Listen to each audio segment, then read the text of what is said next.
What you need in the building? How's everybody doing today? And this is a quick stream. You guys can react to it or otherwise. First of all, praise be to the Most High God. The Most High God always comes first. And this stream is brought to you by LIVE Products. LIVE. Live now. We're live now. There's a number of drinking products, natural fruit juices. We have Morby, grapefruit, sorrel, orange, fruit punch, and lime. If you're in the Trinidad and Tobago area, you can place your order today. You call 319-4788 or you WhatsApp the number. We also have an arrangement of cleaning products. They're disinfectant, liquid detergent, fabric softener, and dishwashing liquid. LIVE, live now. We're live now.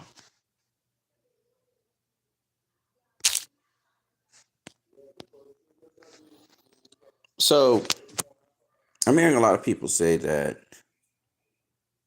Jerome Ennis is overrated. I think Sean Porter came on Fight Hype talking to Sean Zattel, and he was arguing that Boots is overrated. Now, mind you, Sean Porter has fought Terrence Crawford, and he comes out and says that Boots is overrated. Boots fought over the weekend. He was part of the main event shared with Bam Rodriguez, and they both fought on November 9th, which is past weekend, at the Wells Fargo Center in Philadelphia, which is Boots' hometown. And Boots fought against Kareem, I think they call him, Chukadzadian. Very good fighter. And he got caught with some really flush shots, but in the end, he put down Chukadzarian. Chukadzarian did make it to the final bell. But Boots got tagged up quite a lot, more than we used to seeing him tagged up in fights. I think here's Chukadzarian here tagging up Boots. I think this was the first fight. I don't think this was the same one. Oh yeah, actually that was the fight. Chukadzarian caught him with a couple left hands, some left hooks. Now, me personally, I think that Boots is not overrated in any way, shape, or form. Do I think he's overrated? I am of the opinion that, well, I'll remind people of a certain fight that happened. And everybody thought the fighter was exposed. And now we think of the fighter as the number one pound-for-pound fighter in the world.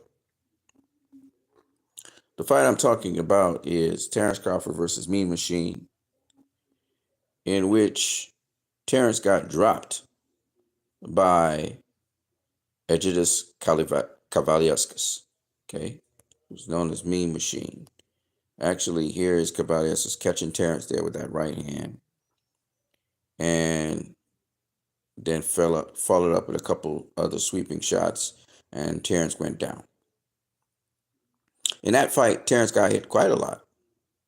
Okay, he got caught with a lot of different shots by Kavaliauskas. Then he came over to overpower and overwhelm Kavaliauskas and eventually stop him in the later rounds. And some people were saying, see, Terrence Crawford, he can't beat Errol Spence. He get hit too much. Errol Spence would just tag him up and beat him up. All right, this is where Kavaliauskas caught him with the shot right there.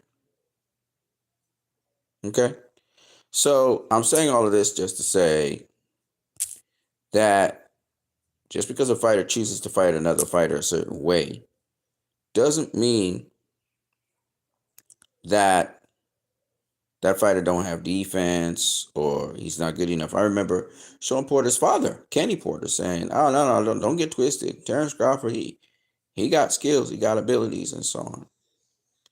Um, so I don't believe what Sean is saying that Jerome Boots Ennis is um, a fighter who is overrated. I don't think so. I think Jerome Boots Ennis has great defense. I think Jerome Boots Ennis is an excellent fighter. What I would say is that Boots is an unproven fighter. Remember, Terrence Crawford, before he faced Mean Machine at welterweight, he beat the very awkward Jeff Horn, who had just come off a great win against Manny Pacquiao. Terrence Crawford had become undisputed champion at 140 pounds. Okay. He had beaten the likes of the African fighter. He had beaten the likes of, at the time, the guy who was at his peak, who had just beaten actually Lucas Matisse, if I'm not mistaken. Or was it Provatnikov? I can't remember which one it was. I can't remember his name right now, but WBC champion. He had beaten him, excellent fighter. He had beaten the likes of Yorkis Gamboa. He had beaten the likes of, and he actually crossed the seas and beat the likes of, I forgot what the guy's name is right now, the Scottish guy. Um, he had been proven, okay? And Boots is not proven yet. That's what's happened. So when we see Boots fighting against Chukazarian, who's an excellent fighter, by the way. He's an excellent, good fighter, understands the fundamentals of boxing, keeps range and distance, that kind of thing. Um, that style has given him some problems. Okay. And what we need to realize is that Kareem Chukazarian is actually an excellent fighter. It's not necessarily that Terrence Crawford isn't good. I remember, I'm sorry, not Terrence Crawford, Jerome Boots Ennis isn't good or he's overrated. It's that Kareem Chukazarian just happens to be a really good boxer. Now, that doesn't mean that Boots didn't close the distance on him and get him. He got him. He got to him eventually. He closed the distance and he got to him. Just like how Terrence closed the distance and got to uh, Mean Machine, aka just Kavaliauskas. Now, I remember Terrence Crawford saying Kavaliauskas was actually a better opponent and a tougher opponent than Errol Spence Jr. in his career, which is interesting. Now, I always like these kinds of fights because these kinds of fights helps a fighter to eventually develop themselves. In this case, Sharon Boots Ennis, he fought Karen Chukazarian pretty much the same way he fought him the time before. He had to be aggressive, tried to close the distance, and he tried to land his shots on the inside when he got close to him. And he had some really great combinations. He wore down Karen a bit. Karen was able to survive to the final bell, but Karen was fighting all the way through the fight. And the one thing I disagree with that Sean Porter, again, it depends on what even if you're calling Jerome Boots Ennis the heir apparent to Terrence Crawford, which he is, you still can't call him overrated. Even if that's how you rank him in your mind, you still can't call him overrated because he is a fighter who has proven time and time again how good he has been, and he's world champion. You can't call a guy overrated if he's world champion. You know what I mean? You can't call a guy overrated if he beat the other guy. Karen Chukazarian was never. I mean, the fight was. Let's put it this way: the fight was a fight with a lot of action in it. It was action, but it wasn't. It wasn't really competitive. You know what I mean? It wasn't really competitive. I mean, Karen did hit Jaron Boots Ennis with some really flush shots, but then again, Edgidas Cavaliauskas caught Terrence Crawford with some really clean shots. Okay. It was a calculated move, probably by Jerome Boots Ennis. He knew this guy was kind of a crafty, skilled customer, so he had to bring the fight to him. Karen brought the fight to Jerome as well, still keeping distance, keeping certain fundamentals going.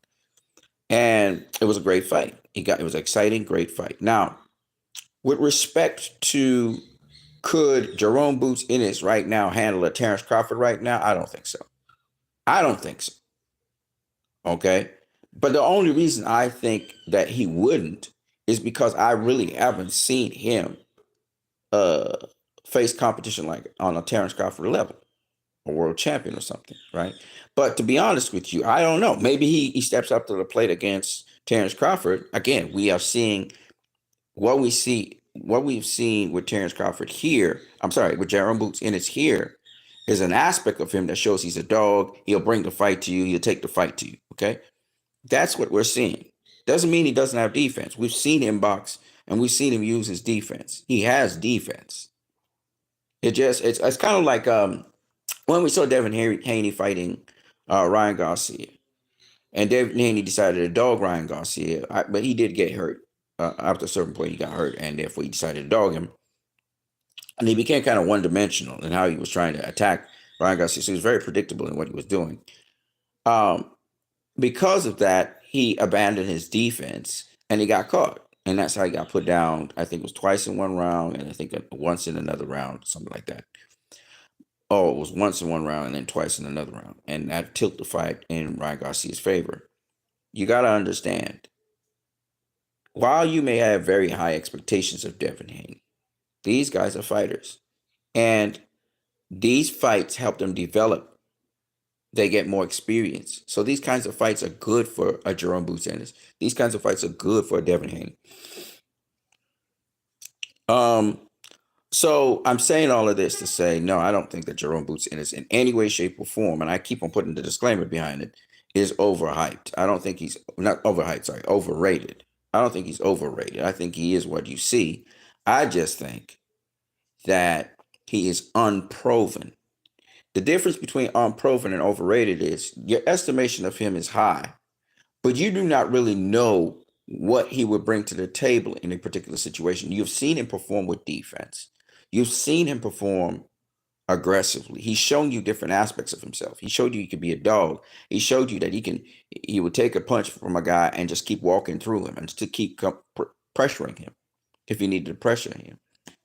We've seen those aspects of Terrence, but when Terrence did them, even when he got dropped by Cal Valias, because he had all this backup history behind him, the kinds of people he beat, he had become an undisputed champion. He had a lot of accolades behind him. Whereas Jerome Boots Ennis doesn't have a lot of accolades behind him. So we're saying, oh, that's just a dimension of him he's showing. He's showing the dog in him, whatever. So I think that's where people are going wrong. But again, which fight has Jerome Boots Ennis fought? Fighter he has fought where he's had a competitive fight. He's had no competitive fights. He's been blowing out every single opponent he's faced so far. So you can't call him overrated. He's showing he's levels above Chikazarian. Chikazarian's giving you wrinkles, but he's levels above Chikazarian. He's showing you he's levels above every single opponent he has faced so far. The critiques people have of him are, oh, he's getting hit a little too much here. Or, he's not knocking out the guy like he was doing before. That's the critiques. So you can't call a fighter like that overrated.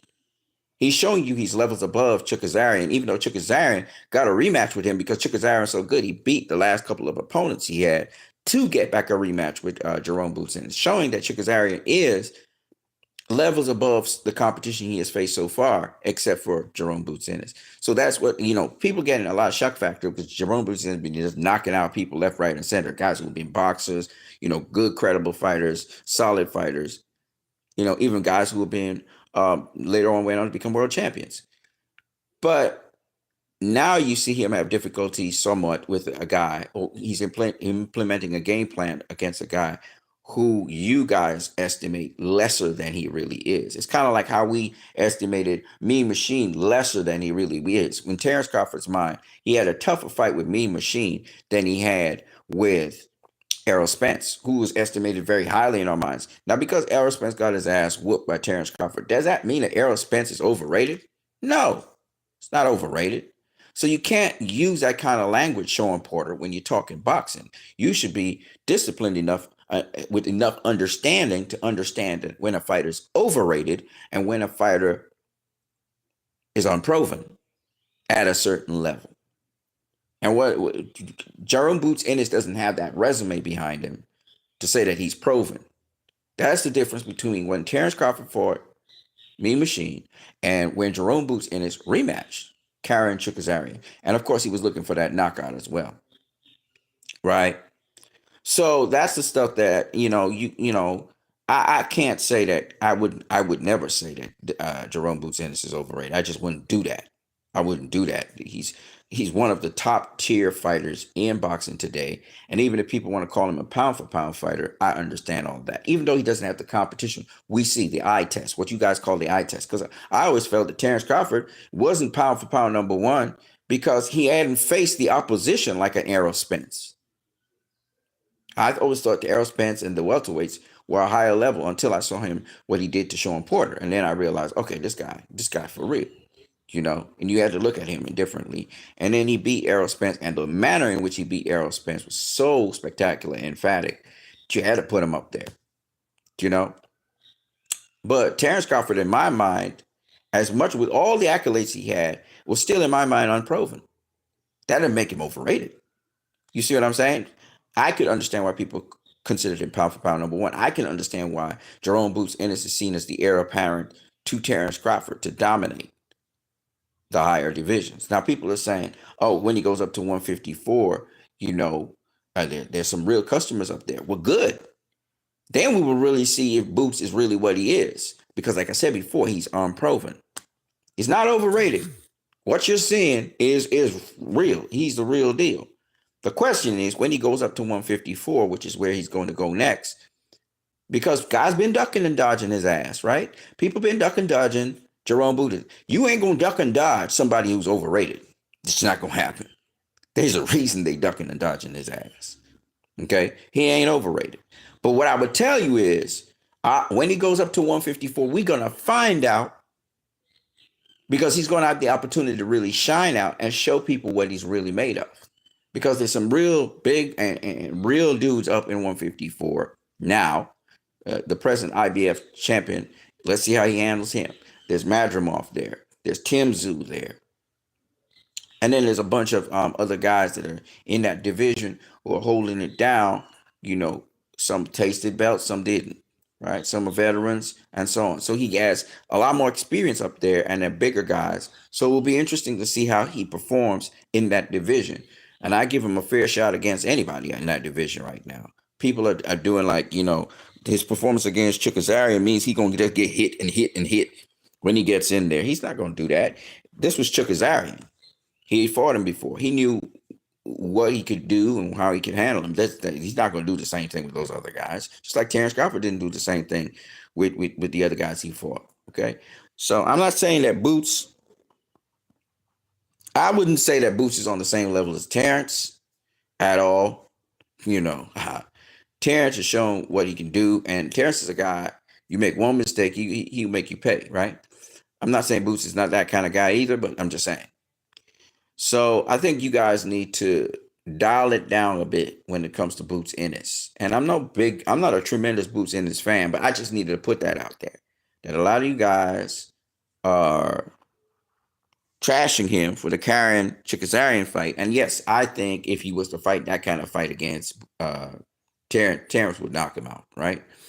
But he wouldn't fight that kind of fight against Terrence. It's kind of like you guys talking about Kid Austin versus Shakur Stevenson. Kid Austin got dropped, and he also got hit quite a lot. But that's Kid Austin versus another guy who Kid Austin's not looking like this guy's on this level. You know what I'm saying?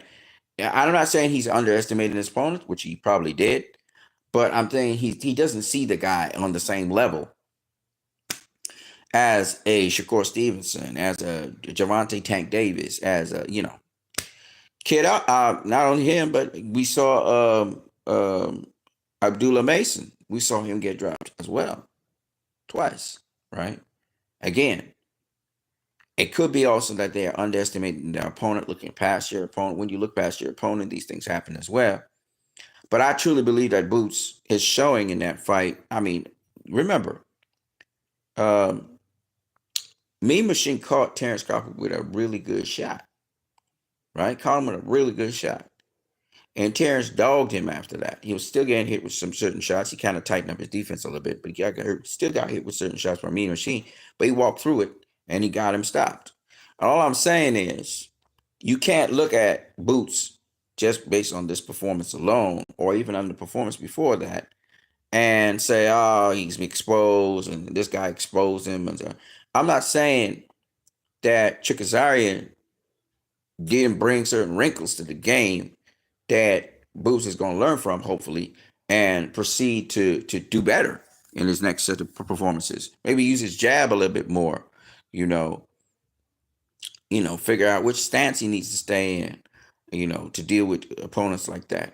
He's dealt with this tricky opponent now twice. So I know he has respect for Chikazarian. I know also that I think his pursuit of trying to fight the top tier opposition, this should help him not to underestimate in any way any kind of opponent anywhere you have in front of you.